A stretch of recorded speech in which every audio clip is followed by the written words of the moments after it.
Time's up, Admiral. Here it comes. Chevron 1, coded. For my ally is the Force, and the powerful ally it is. Life creates it, makes it grow.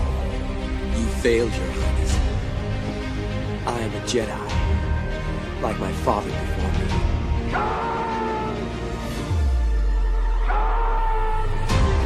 Cry hammer, and let's set the tongues of war. Chevron 2 is coded. Conan, what is best in life? Crush your enemies, see them driven before you, to hear the lamentation of your women. It's all in the reflexes. Val also said you're heavy into martial arts, Tai Chi and all that killer stuff. I suppose we have to register you as a lethal weapon. Chevron 3 encoded. And somebody ought to belt you in the mouth. But I won't. I won't. The hell I will. Chevron 4 encoded. Do you expect me to talk? No, Mr. Bond, I expect you to die. Chevron 5 encoded. You take the blue pill. The story ends. You wake up in your bed and believe whatever you want to believe. You take the red pill. You stay in Wonderland. And I show you how deep the rabbit hole goes. Chevron 6 encoded. Now, while you can, monkey boy. Great Scott! Back off, man. I'm a scientist. You shall not pass! I thought I'd die fighting side by side with Alf. What about side by side with a friend? The day may come when the courage of men fails, when we forsake our friends and break all bonds of fellowship. But it is not this day.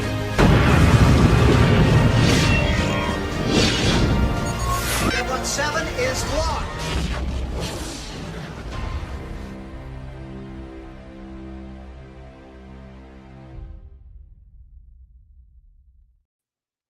No, I wasn't just staring at the screen this now, zoning out completely and realizing it's almost over and snapping myself back into awareness. It wasn't happening at all. Hail and howdy, everybody. Welcome to Saturday Night Drive-In, where we truly take a break from all the nonsense and talk about movies. More often than not, we're in a good mood. We like these movies. We enjoy ourselves. Very rarely do we hate something outright. Very rarely do we both hate something outright. It's only happened, I think, twice. It's only happened twice. Which two? American Psycho. Mm-hmm. And neither of us were very happy with 2001 either. We were not happy with that. Overall. Yeah. Overall. Yeah, fight me. Fight me. On American Psycho. Fight me. I will fight anybody over that. That movie gets too much freaking love. It really does. 100%. Anyway, but we are here today on this beautiful Saturday afternoon. It's beautiful outside. If it wasn't for people around me who have allergy problems, I'd open the windows, but then all the pollen's going to get in, and then they're going to choke to death. So I can't have that. But it's a beautiful day out there. We hope everybody's having a beautiful day. Jed, how are you? Oh, I'm doing good. I'm excited to be here. It felt very fortuitous that you picked this movie because last night when I was watching Mission Impossible, The Final Reckoning in the theater, there was a poster for this right outside the theater that we ended up watching. When Prince of Thieves was right outside the door of the theater that we ended up doing. So it felt just right. But unfortunately, I do have to apologize to the chat if I am a little bit less exuberant than I normally am. I got food poisoning last night while we were out. I think that's what it was. And I was throwing up all night. So I'm still not 100%. I'm more than good enough to be on this stream, but there's a draining effect that's taken place. I understand. You just want to go lie down. You just hope it goes away. I mean, do you know what did it? I'm not sure. We went out for dinner beforehand with Fear the Beardo and some other people, and yeah, I had some chicken there. Maybe it was the chicken. Maybe it was a bad mix of the beer that Beardo picked for me and movie theater popcorn. I think maybe High Life and movie theater popcorn don't mix well. Listen, that might be it. There are some things beer goes with. To me, beer doesn't go with popcorn. I don't feel that. I'm not feeling beer and pizza. Yes, I will feel that for a long time. I will always feel that. But beer and popcorn, I don't know. Beer and fried chicken, I think, is a good combo. It works. That works. Like actual food. Popcorn's popcorn. It's already buttery. It's greasy. It's got a whole lot going on in there. I don't know. Well, We'll soldier on. You'll be fine. I'll be fine. Well, I mean, listen. You're apparently black now, so I am. Yeah, so I think you can handle it.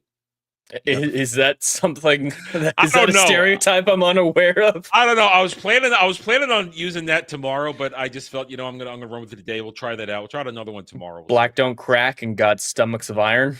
Oh, the racisms are killing me. Anyway, welcome everybody to Saturday Night Drive-In. Tonight, we're going to be talking what in the night. This was a 90s phenomenon. Robin Hood, Prince of Thieves. It really was. So much so, I mean, get this. Here's a fun fact. You might not know this, Jed, because you weren't alive. I wasn't. You wasn't. You was. Well, yeah, it was like 6 years before I was born. Anyway, but you might not know this. Here's how crazy. This was an era where they went full hog on marketing campaigns, okay? You had the movie, you had merch before the movie, you had merch during the movie, you had toys and merch after the movie. We'll talk about the song at the end. We'll talk about the song and Bryan Adams. We will talk about that. We will. Do you think that's a byproduct of Star Wars? Because Star Wars was the first real marketing movie tie-in that exploded in the 90s, that's coming off Star Wars' peak. Interesting you say that, because it's almost as if you understood where I was going with this. Uh-oh. So there was toys for Robin Hood, Prince of Thieves, full toy line, action figures, play sets, everything. They had a Sherwood Forest play set. Do you know what was used for the Sherwood Forest play set, Jed? Endor cast-offs. The Ewok Village play set from Return of the Jedi was repurposed as Sherwood Forest playset for Robin Hood, Prince of Thieves toys. Makes sense. Now being a teenager already at that point, I wasn't going to go spend money. I should have gone. I would have been able to get cheap ass Ewok vintage. It was essentially the Ewok Village. It was the same three tree setup with the middle. It was the same thing. It was the same thing. I should have bought a bunch of those. Like, yes, it's Robin Hood, but you all know it's also the Ewok Village, and every Star Wars collector would be like, yes, Star Wars collectors understand. Toy collectors understand that was a golden moment if you were quick enough and smart enough, and if you were into collecting and had the money for it. You could have swooped up a bunch of those and said, yes, it may say Robin Hood, Prince of Thieves, but it's the Ewok Village. It's the Ewok Village. There you go. So the little fun factoid from that period of time. There were video games too. There was an NES. I heard about that. Completely different from the movie. Of course. Totally different. I remember when it came out, I was still getting Nintendo Power at the time, and it had the complete walkthrough. Back then, Nintendo Powers gave you complete walkthroughs of Nintendo games. And it's like, here's how you beat Guy of Gisborne in his duel. Here's how you get the Loxley sword from him. I mean, that it was all in there. I remember sitting there reading it like, yeah, this is cool, but I'm never going to play the game. Never did play the game. Anyway, so here we go. Robin Hood, Prince of Thieves. I would wager, just go with me on this. Okay. At this point in time, it kind of is the go-to Robin Hood movie, even to this day. I think so. I mean, you could say original Errol Flynn Robin Hood is right up there too, because of its campy nature, its quirkiness, this and that. But I don't know if that movie's been introduced to the next generation as much, the Errol Flynn one, because I've never seen it. I've never heard anyone talking about it. But yeah, this movie, when people think Robin Hood movies, they either think of this one and have fond memories of it, or they laugh at the Russell Crowe version. And yeah, I do think Men in Tights needs to be separate, since that's a parody. It's separate. It's a parody. It's a parody of this movie specifically. Yeah. Otherwise, I would include Men in Tights, because everyone loves that movie. But yeah, if we're talking, I never really liked it. Really, I haven't seen it in a long time. But Mel Brooks is great, so I have fond memories of Men in Tights. But yeah, this film, absolutely the quintessential Robin Hood film. And I don't know the lore enough, the original source material or anything like that, to know how accurate it is. That is one disappointment I have in the film, that he never has a outfit that is inspired by the classic look. It doesn't need to be the same campy light green or anything like that, but something that takes notes from that suit. I think that would have been a good look at some point in the film. I think they were really trying to period piece it with doublets and everything that went into that period of time, which is Just why a green doublet, and you got it. A green doublet. But I mean, that's one of the things I do like about this movie. I like the costuming. Because it's the movie's taking it seriously, is what it is. And it's giving us a very grounded version. Now, of course, this is not a standard retelling of the tale because there's definite additions there. Morgan Freeman's Azim. That is not part of Robin Hood lore. Azim is a original character created for this movie. But here's the thing. Morgan Freeman, an outstanding actor. The character written famously well. It works. And everybody's like, fine, I accept this. Now, we must also say that Azim being in the movie pretty much kind of, even though Little John Little is in the movie, Azim kind of takes his place as Robin's basically partner in crime in all this. He is his adventuring buddy from the beginning because he's there with him in the final moments as opposed to John, which in the more traditional telling the story, Little John is Robin's second in command, his go-to guy, always with him through thick and thin. And this one, it's Azim. But Jed, so how do you feel about Azim in this movie? I really like the character Nazim. I think he's probably the best character with the exception of Alan Rickman's sheriff and the most memorable. People quote him all the time. When you mention this movie, they're either going to quote Alan Rickman's spoon line or one of Azim. And it's a refreshing view of the world. I really like how Azim comes in, and it's the classic thing. You need an outsider to have things explained to you, so as the vehicle through the audience. He does that at the same time, whereas also being the one explaining things to everyone else when it comes to higher forms of medicine, education, stuff like that. Because during this era, the cultural center of the world was the Islam countries. They were known for astronomy at this point. Their medicine was more advanced. They were the wise men of this time, and so it's I think it provides a nice balance, especially with him. We get the Crusades feel more personal, even with the prologue where we actually see a little bit of the Crusades. Having him there, having those interactions, it reminds us of how big the stakes are, how devastating the England was when all the men left. They're in a very weak and vulnerable position because of the Crusades, and the Crusades were a bloody period where a lot of people suffered severe psychological torment, like Robin mentions. Like I've seen enough blood for 2 lifetimes, and I think his presence, Azim's presence, really facilitates. Yes, this is like it's a constant reminder that the Crusades are happening, and I think that's important for the stakes. And that's as important because in all other iterations of Robin Hood, of course, the Crusades are happening. That's the reason King Richard isn't there. But this is one of the first adaptations that actually gives us a taste of the Crusades and what it is costing England in both blood and treasure. And now you mentioned Alan Rickman's Sheriff Nottingham, George Nottingham. He is the standout of the movie. Absolutely. He is. I mean, Alan Rickman steals every single scene he is in. But what they did in this, again, this is another reason. This is another interesting adaptation of this. They completely remove John from the whole concept. And at first, you would think it wouldn't work because historically, it is John in this fable trying to seize the throne from Richard while he's on crusade. It actually works without John. In fact, the extra addition of John would have complicated the story, I think. And it would have made Rickman's Nottingham less, making Rickman's Nottingham the total villain who's trying to seize the throne by seizing land power and eventually trying to seize Marion's hand in marriage to try and get a legitimacy claim. It works, and I'm okay with it. I think it would have been better for Rickman to do the same performance, but be Prince John. Okay. Because I find it a hard pill to swallow that the Sheriff of Nottingham is able to facilitate this scheme, getting in all the other noblemen, the earls, I think he refers to them mostly, the barons, getting the other barons involved and facilitating this stealing the throne. I find that as a big pill to swallow. But if it he's is a Prince leap. John, Yeah. he has a claim to the throne. If he can just convince people that King Richard isn't coming back, he has a lot better of a starting position to facilitate this.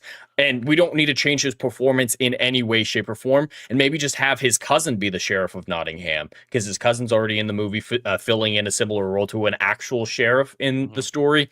That I think that would have streamlined it a lot more and made it more believable, That's at least an for excellent me. point. That's an excellent point, and I can see it. Maybe I'm just so used to the movie that I've accepted it at this point. It would change the Maid Marian stuff, especially at the end of the film with the marriage, because he's doing it to get a royal son to, make his claim more firm. So it would change the ending of the film quite a bit, but I think it would make the plot a lot more believable.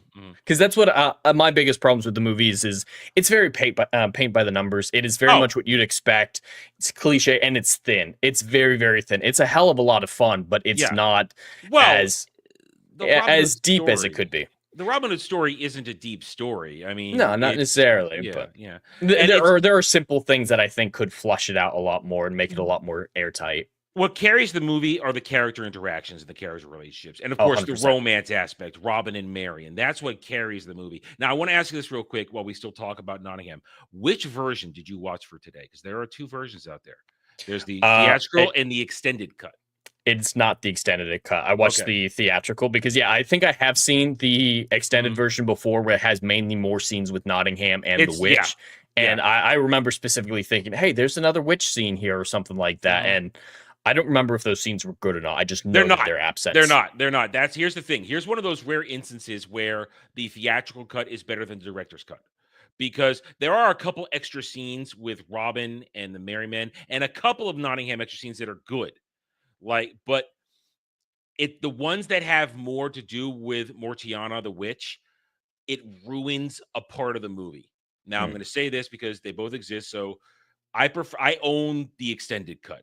When I rebuy it, it's a DVD though. So when I upgrade it to Blu-ray one day, I want to get the regular cut, not the extended cut.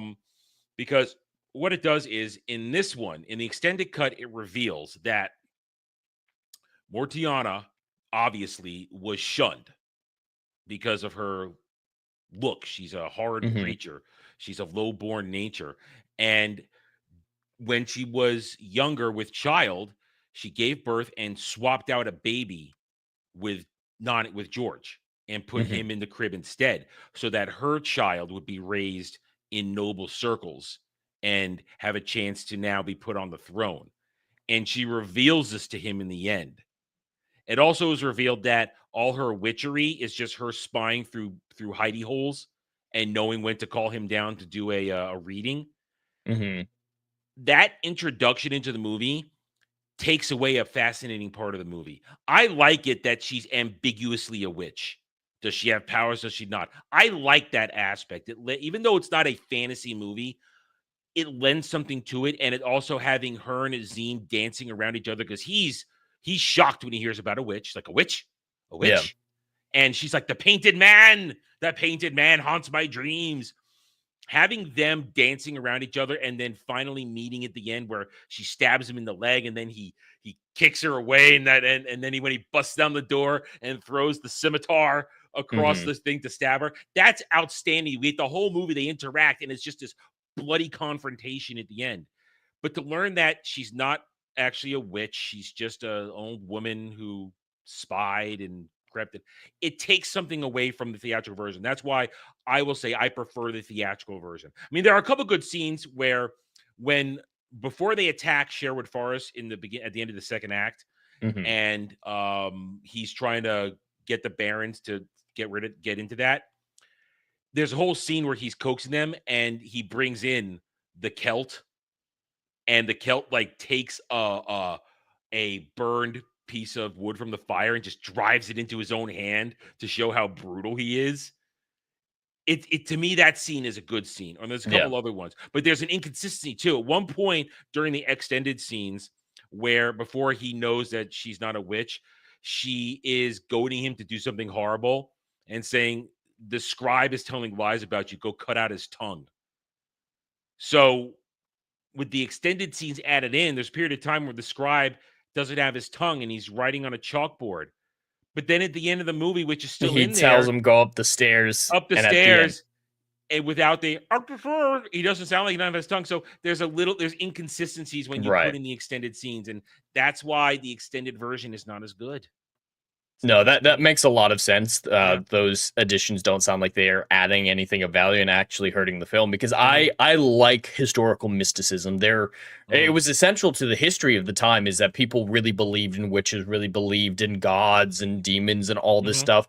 And there were things that they never understood or could never explain, and they attributed to magical things. Yep. So even if the witch did get all her information from spying, it feels more authentic to me to not know the answer to that question and just wonder, is she mystical? And at the same time, it makes the whole painted man thing a lot weirder if she's just spying on and just now saying, she's just a "Ooh." racist. Now she's just a racist. Like, if it was mystical and she did potentially see her own death at the hands of Azim, that's a lot more interesting and that's a lot more justified. But her just being like, oh, there's a black man with Robin Hood. Yeah, he's totally going to kill me. Why? He's the only black man in England. The only one there.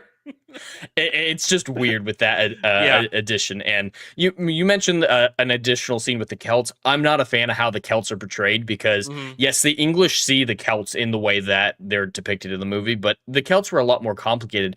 It feels inconsistent to me to have the nuanced perspective of what the Moors were, because Moors, I find the Moors of this time as incredibly fascinating, from, Morocco and Spain, because interestingly enough, the Moors aren't from the Middle East. So what was he doing in the Crusades in Jerusalem when we found it? Because the Moors are typically from northwestern Africa. So a little bit of a backstory that I'd be interested in there, but they're showing it very nuanced with him. But when it comes to the Celts, they're like, yeah, they're just northern wild. They're just barbarians who dress in a bunch of fur, and it just doesn't feel authentic to me, which is surprising considering the effort they went to in other areas to be authentic. And there is another interesting scene in the extended stuff where at one point you get a little bit more into the fact that she's raised to be a Satan worshiper and all that kind of stuff. And at one point he's in her crypt, which is like a Satanism crypt, and he's standing there looking at the upside down cross, and he goes like this. He goes, as he turns right side up, upside down again, I don't see much difference. That's an interesting aspect that it looks like they wanted to explore, but didn't. And which also, when you include that part and then have the corrupt bishop, that's a fascinating thing. Dichotomy, Dichotomy. The bishop was a really interesting story, and I love how it's resolved with Friar Tuck. I love. With that, let's start going down the representation of the characters. It's a good way to do it. We can talk about scenes. I love this representation of Friar Tuck. He's not the happy-go-lucky bumbling guy. This is a rough and tumble, will bite you on the leg man. He will bite you on the leg. And he's a drunkard and he's hysterical, and it's great. But I love that scene at the end when they're in the Battle of Nottingham, where he finds the bishop in there and he's like, "Oh, you're going on your trip, your grace." And he gives him that outstanding monologue. You have labeled good men and women as devil worshippers, as witches, all for your own game, all for this, because of your greed and your lust for power.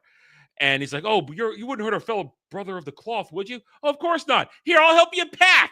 Do money, then." And here's 30 pieces of silver to pay the devil on your way to hell. And just no hesitation pushes him out the window. I love it. It's great. And it's a nuanced perspective on that, because there's of course going to be men in the cloth who are good men and bad men. Like, that's the great thing about this film for the most of it, is that it shows nuanced perspective. It doesn't demonize the church and it doesn't deify the church. And I really like that balanced perspective through most of the film, because Friar Tuck and him are an interesting comparison to make. And that scene is just hilarious. Friar Tuck in general is just, every time I'm chuckling a little bit when he's in the film. It's like, well, I hope you don't regret it. Oh, but you may will. But it's also a great moment where Friar Tuck is a true man of God, because when they bring him into Sherwood and he says, "Listen, here are the humble and the meek. These are the ones you're supposed to be helping. Isn't this great?" And he's like, "Well, okay, fine. But then let's talk about, again, the perfect dichotomy again of Friar Tuck. He's a holy man, but then the prejudice when when John's wife is in labor, but the baby hasn't turned, and Azim has to do the cesarean, which he's only ever seen done on a horse, that's a horrible joke, but hey. And Tuck is sitting there, full on monk with a hood up, saying, this man from the devil's going to harbor. And at that point, he's been pulling children away from Azim. He's been calling him, you are here from the devil, that stuff. But then he watches Azim work at the time, which would seem as a miracle of a cesarean C-section. And he says, I was wrong about you. I thought I was holy, but I believed I was holy, but I know I am not worldly. And I apologize. Can we now break bread together, essentially, and let us drink our worries away? And Azim goes, well, Allah forbids it. Great. You talk, I'll drink.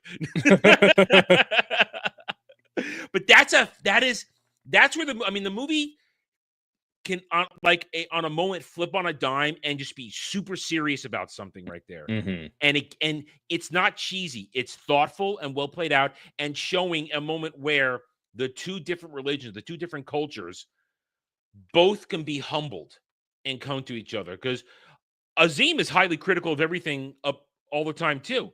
But the more he spends with the people, realize these are good people, and these aren't horrible people invading my land. These are he has as much prejudice as they do. Yeah, he's here because of his honor.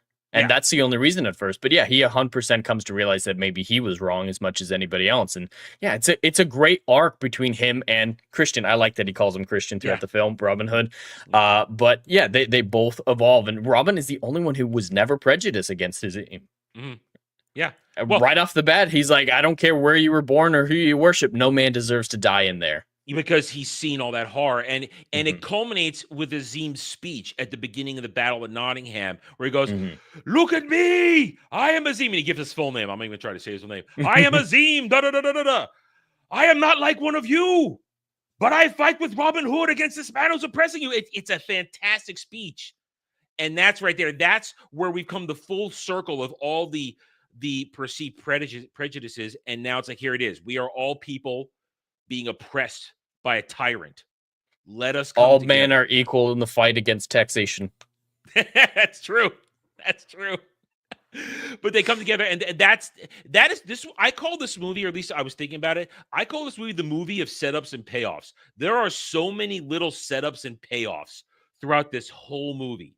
It starts with, I will be with you until I fulfill my vow, but I'll do it of my choosing.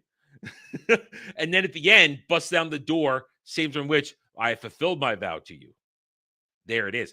And all for everything from like the sheriff's dagger, the gift to Marion that she ends up giving to Robin.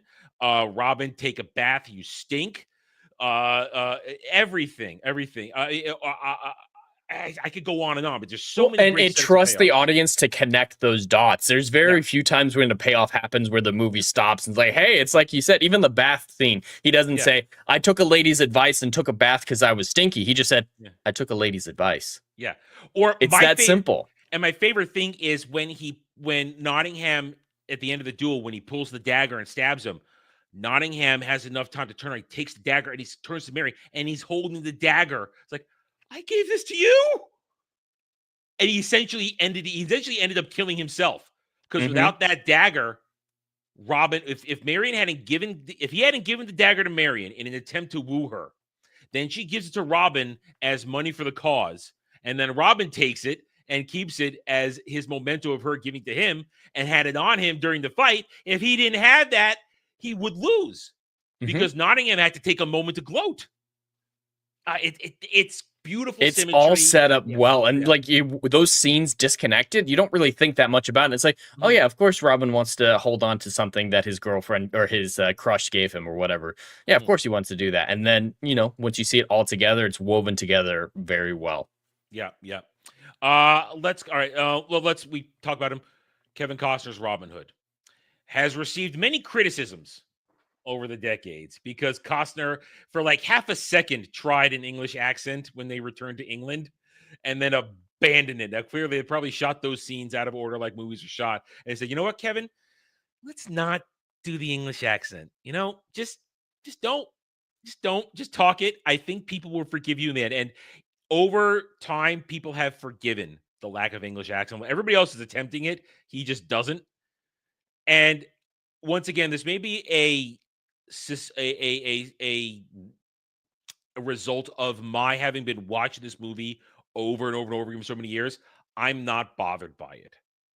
Are you bothered by it? The lack of the English accent? I mean, it would be nice. I don't really hear it unless it's pointed out or I specifically think about it. But I have other problems with him being in the film. So Okay, go for it. Go for it. So Go for it.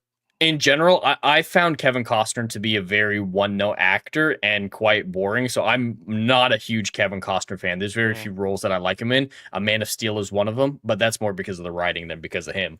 But I just find him a very boring actor, and I see that in this film where it doesn't seem like he's trying. He doesn't really emote. He just is there. And so yeah, the accent would be nice, but I prefer emotion in his tone over an accent. That's more important to me.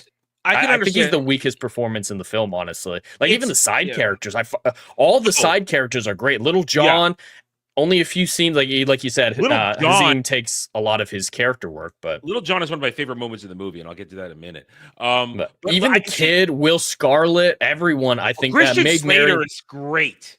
Yeah, Christian he was Slater great is in the great, but we'll talk about that in this. But to reply to what you said, I can understand that Kevin Costner. It's obviously a matter of taste. I personally am fine with Kevin Costner in most of the roles. I mean, I've seen plenty of Costner movies over the years. And I can see what you say where he kind of just does his thing.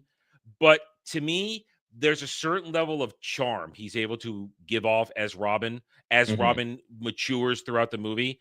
And that I find that appealing. And to me, his chemistry with Mary Elizabeth Master Antonio as Marion, they have a chemistry that works for me. So while it's not the best performance in the world, it's a good performance enough for me that I'm not bothered by it, and I find it, and I'm never taken out of the movie. I'm never taken out of the movie by it, so I'm okay with it. Overall, I think this is also a great portrayal of Robin because this was the first time I had ever heard his family name, Robin of Locksley. I'd never heard that in all the other iterations, and they really tried to ground it more that way. I love the additions that he is a lord and not just a brigand, that they have that there because it creates the friction with Will Scarlet. Now, this I pretty sure is made up for the movie that Will Scarlet is his half brother. I'm pretty sure that's just made up for the movie. I've never heard that in any other iteration before. Yeah, I can't say. I feel like I've seen it in other ones, but they might have been, building off of this one. But you know what? It works because it gives Will Scarlet a character arc for the movie. Why, from the moment we see him, why does he hate him so much since he learns who he is? And then the big drop at the beginning of Act 3. Oh, because he was the son of the mother that his father found comfort in after his mother died. And the whole friction between Robin and Lord Locksley was the fact that he went and hung out with a poor woman after his mom died. That was their whole friction, which is why he went off to the Crusades to get away from his father and find glory. So I think that's an interesting subplot, and it works in the movie, and I liked it. And I like it in the third act that they're trying to have that brotherly bond at the end there. It's like I have a brother, and suddenly their tone changes. I like that, even though it's late in the movie. I like their little interactions once they're aware that they're brothers.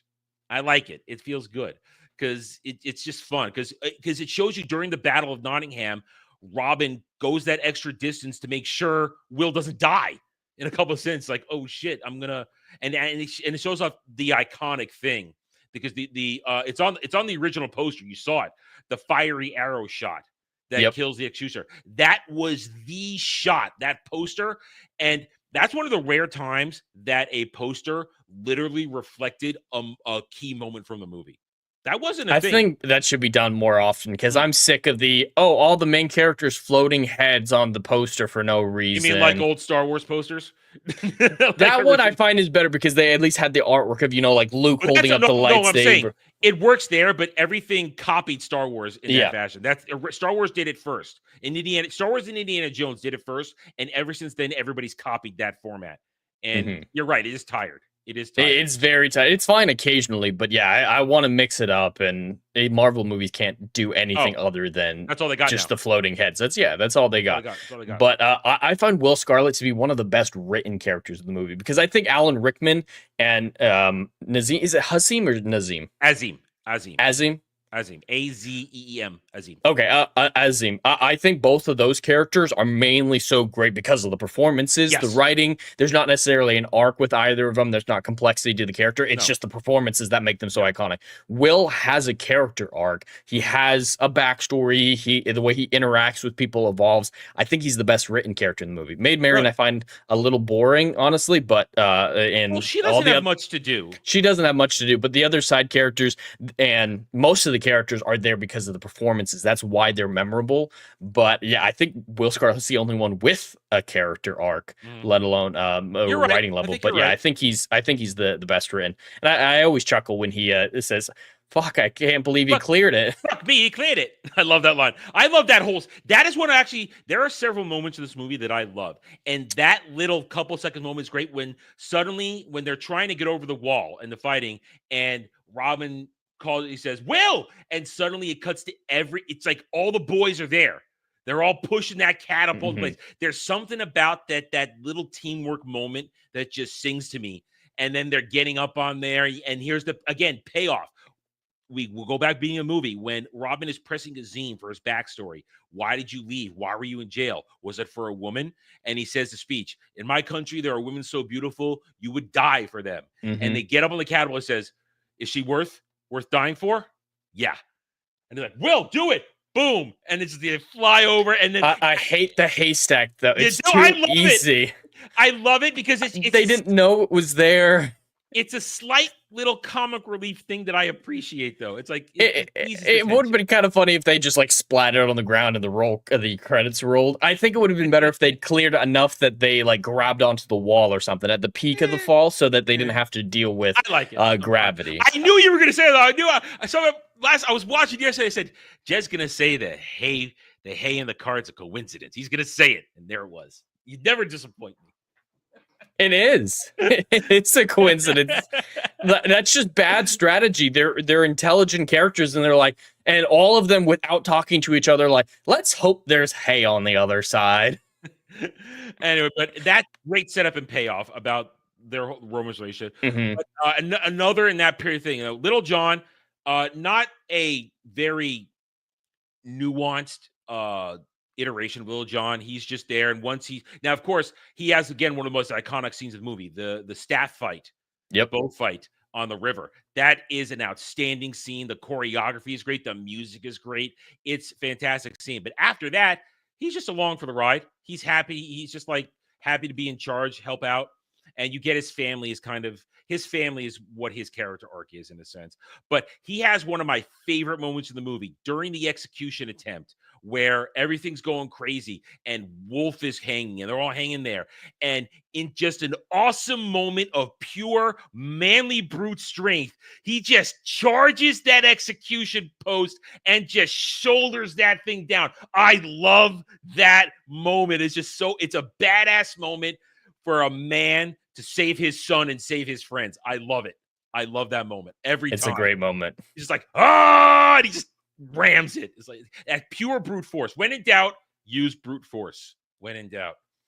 All right. I want to talk about this now. Choreography in the movie, for the most part, is good. I like it. Yeah, it's okay. It's realistic fighting. We're not going out of the duels. And to me, the duel between Nottingham and Robin is, in fact, now as a young man, I thought, man, they're not really having a sword fight. They're just running around. No, that's actually a very realistic fight in that enclosed space where Robin has a simple long sword and essentially Nottingham has the Locksley sword, which is the broadsword of sorts, a much heavier, well-crafted special sword, which shows how strong it is. It cuts that other sword in half at one point. So that you're not going to stand there and go toe-to-toe and repost and parry and slash and attack with those two types of swords. Robin's only recourse is to dodge and run and look for openings here and there. I think as an adult watching the movie, it's a brilliantly choreographed sword fight. It's chaotic. It's very brutal. Yeah, and that's what it would be. It's not simply ha ha, I'm Errol Flynn, ha ha. It's not that, and I like it. I think Azim should have gotten a fight like that, a more traditional fight with the scimitar. He has that training. He's definitely more trained than anybody else with fancy choreography. So I think it would have been cool to have him have a moment like that. But yeah, in that enclosed chapel with the different swords, it makes sense. That is a fight that I can 100% buy. Some of the other ones are just like 1-2 slash, and that's it. They're very simple fights to the majority of the film, but I've never had a problem with the wedding fight. And Azim does get a moment during the attack on Sherwood. He is just hacking and slashing all the way through that. It's glorious there. And at one point, some guy says, "Aha!" with the ceremony that goes, "Whoo!" and he runs away. It's like, yeah, that's frightening right there. That dude just cut down 5 guys. I'm running. All right, let's see. Is there anything else you want to bring up? There's a couple of like music. Okay. Great soundtrack. Sorry, my phone buzzed. I'm not used to it buzzing. It distracts me when it happens. Nobody calls me. Don't fucking do it right now. Don't do that again. Music's fantastic. It's a simple track. The opening theme that plays during the opening credits, that became an iconic thing. They got reused in a lot of different things for trailers of like that. Dun dun dun. Oh yeah. Dun dun dun. That whole thing. And also the movie makes good use of montages, proper montages. It's a lost art, and the music goes with it, and it rolls along fine, showing passage of the time, showing growth in character and territory and everything going on. It works well, and I guess we're here, so we might as well talk about it since you brought up music. We go back to the marketing conversation of this movie. People need to understand that, yes, there is a meme out there.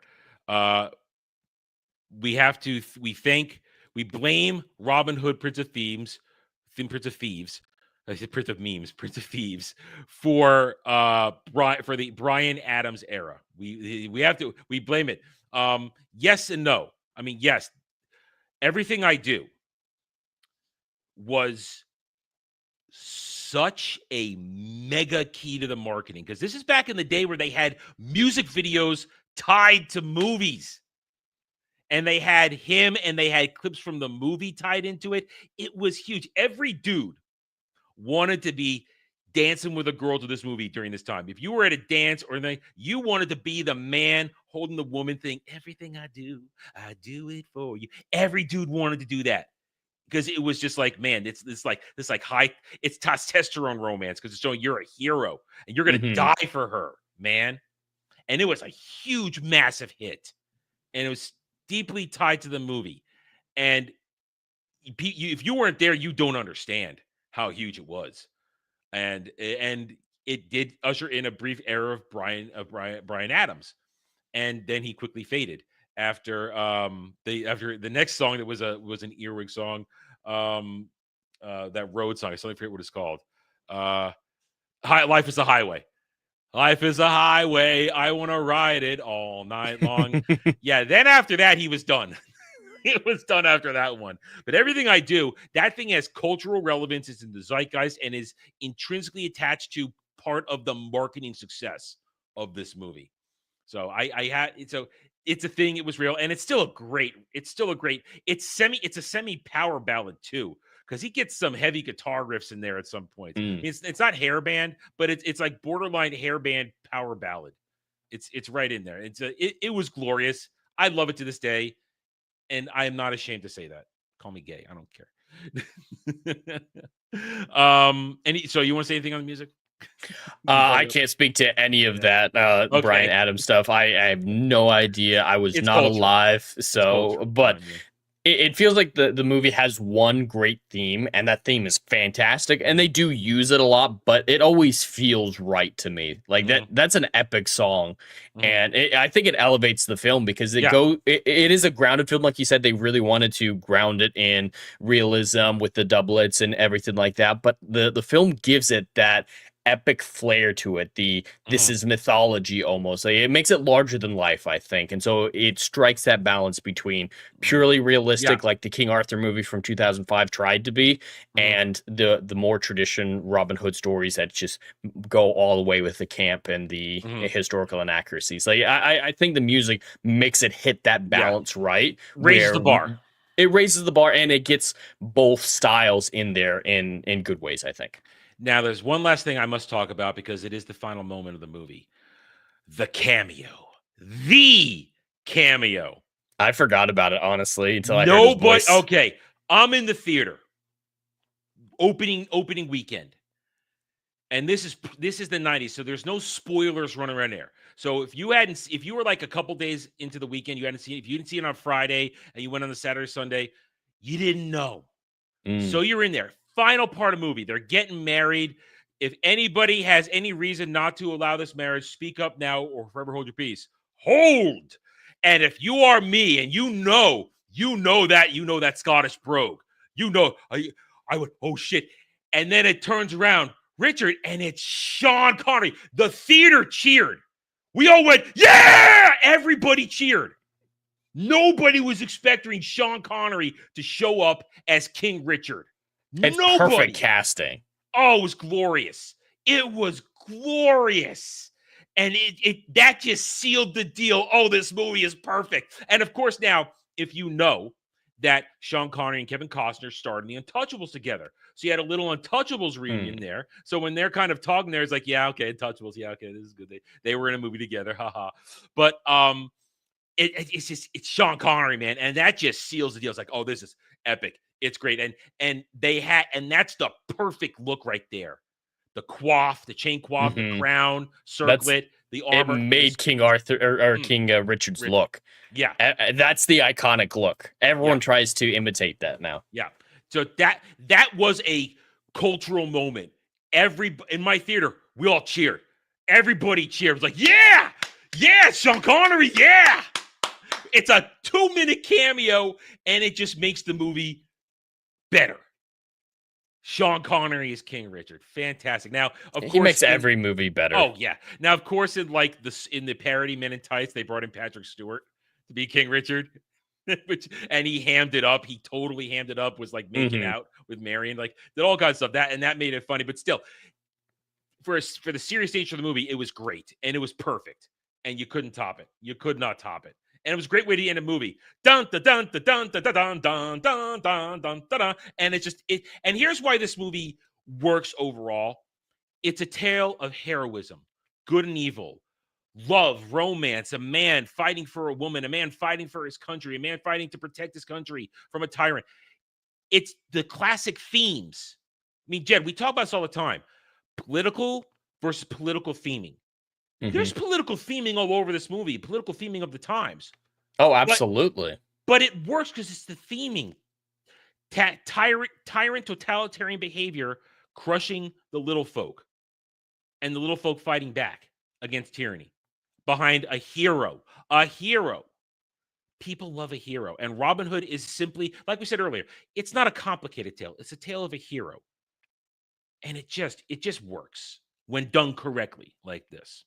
So I have nothing left to say. I've touched on every little point I want to say.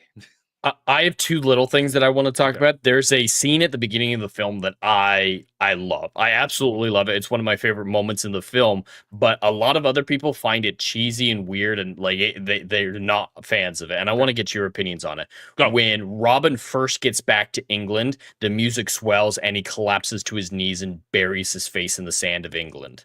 A lot of people find that cheesy and weird. No. That is a man who has been at war and a prisoner of war for over a decade. Or almost a decade. 5 years in prison, probably fighting a few more years before that. You just come out of hell. And that is the soil of your homeland. I'm home. There's nothing cheesy about that. That is pure joy right there. Nothing wrong with that. That's one of the only scenes that I actually like Kevin Costner's performance. I feel like he's giving it something. He's putting some oomph into the performance, and it justifies a lot of his decisions in the film because I see in that moment that he loves this land. He loves where he comes from, and he's going to fight for it. Like his soul is connected to this land, and I don't know what that's like. I don't have a homeland like that or anywhere that I'd go and collapse to the sand, but it feels romanticized. It feels like mythology. Like I always think of it as that's what Odysseus would do if he had returned home well to Ithaca without having to do it in disguise. And I just love that moment. Yeah, I don't know why. No, it's a fantastic moment. I'm with you.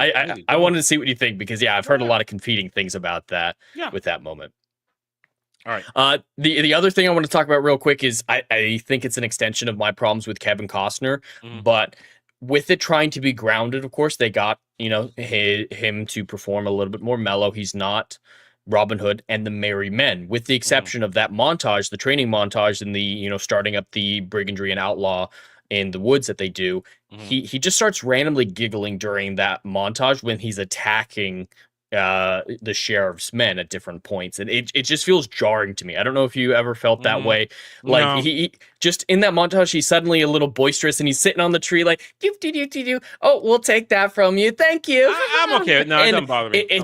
It feels so different from the rest of his performance that I get jarred. You've got to commit to one performance or the other, and it just doesn't fit for me. No, I was okay with it. I was fine. Don't bother me. All right. So it seems we're done. All right. My week, I get to score it first. As I said, I was there for the cultural upswing of this movie, for everything involved in it. I've always bought into it. I've loved it ever since I first saw it. It's a movie that one of the movies I'm always satisfied when I'm done with it. My critiques, as I've said, are very small. I mean, overall, it's not the most accurate version. It takes some liberties in there, but it holds up every time. So I'm going to give it a 9.0 out of 10. 9 out of 10. I mean, I have very little negative to say about this movie. I just enjoy it every single time. Maybe a little objective, maybe a little more subjective than I normally am on this, but I don't find myself. I mean, if I was judging it solely on the extended cut, I'd take a whole nother point off. But I'm going to judge it on the original theatrical cut as it was intended to be seen. So there's very little break in the flow and the feel of the movie. The pacing is good because the extended cut pushed it 2 hours 35 minutes, which hurts it a little. So you take all that out, it's a nice simple 2 hour movie in and out. Very happy. So I give it a 9 out of 10. I'm very happy with it as always. What do you got?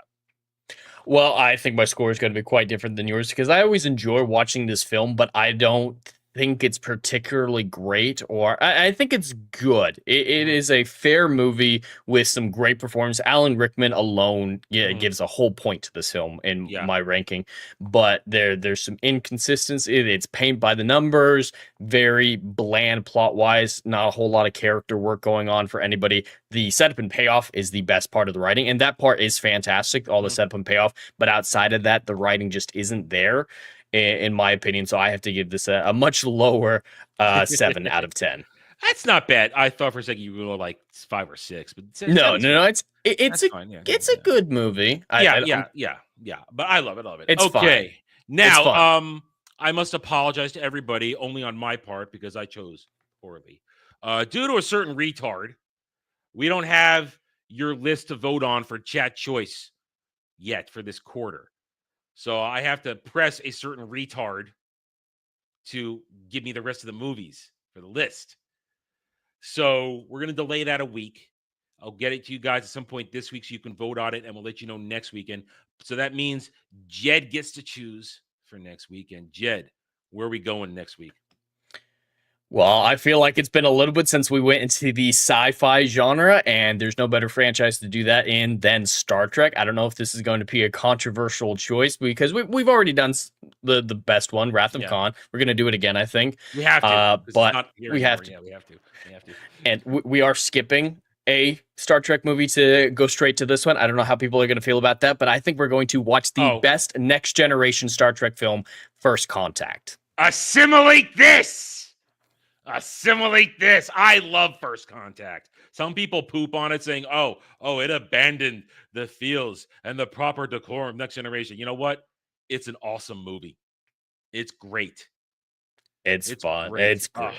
I love that movie. I haven't watched it yet this year. I haven't done a watch of it this year. I think I must have been subconsciously saving it for now. So I'm excited. I love First Contact. Great. I mean, I do Star Trek every week, so I'm always in a Star Trek mood right now. But I love it. We have a good time. So that's right. Next week, Star Trek First Contact.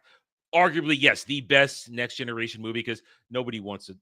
Don't worry, nobody wants to watch Generations. No, nobody wants to watch Generations. Don't worry. Yeah, why would you? There are parts of Generation that I like, like the opening scene. I really like the Kirk back together with the gang at the beginning. But yeah, but nobody wants to watch Generations, so don't worry about that. Anyway, so there we go. We'll be back next week. Thank you, everybody, for joining us. Hit that like button, subscribe to the channels, and we'll see you next time. Until then, take it easy, everybody.